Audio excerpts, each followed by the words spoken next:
પ્રસાદનો બગાડ કરવો નહીં અને જે બી ભાવિ ભક્તોને કે જે બી ભાઈઓને માતાજીના પ્રસાદની સેવા કરવાની ઈચ્છા હોય તેઓ કાઉન્ટરની પાસે આવી જાય, એની સેવામાં આવી જાય।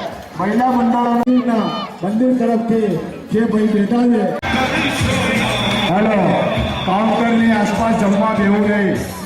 દરેક ભાવિ ભક્તોને જણાવવાનું હેલો બેઠા છે એમને સોંપી દે।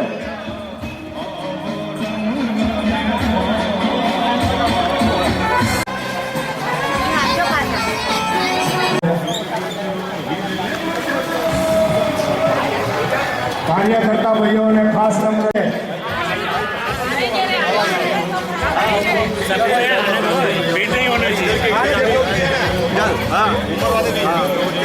खास नम्र विनंती जम्या पछी जल्दी जल्दी बाहर जमवानी बेसिक ना जमो जमो।